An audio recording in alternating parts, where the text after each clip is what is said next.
தக்காளி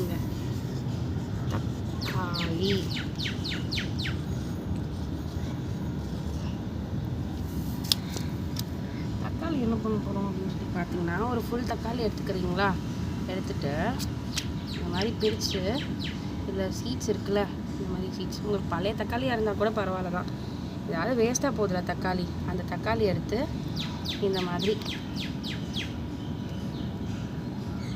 கொஞ்சம் போட்டு எல்லா இடத்துலையும் வர மாதிரி, எல்லா இடத்துலையும் சீட்ஸ் வர மாதிரி. உங்களுக்கு சீட்ஸ் தெரியுதா? இதுதான் சீட்ஸு. தக்காளி அப்படியே ஃபுல்லாகவே இருக்கட்டும், தக்காளியாகவே போட்டுருங்க. சீட்ஸ்ன்னு சொல்லி தான் போடணும்னு அவசியம் இல்லை. இதுக்கு கொஞ்சம் மண் அனுப்பலாம்.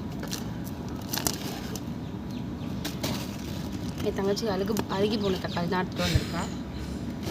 இதெல்லாம் பண்ணது நானும் என் தங்கச்சியும் தான். இன்றைக்கி ரொம்ப ஹெல்ப் பண்ணாங்க மேடம். இந்த மாதிரி கவர் பண்ணிட்டோன்னா போதும். இதுக்கு எல்லாத்துக்கும் லாஸ்ட்டாக வந்து தண்ணி ஊற்றி வைக்கணும். அது நம்ம லாஸ்ட்டாக பார்த்துப்போம். இந்த மாதிரி போட்டுட்டோமா.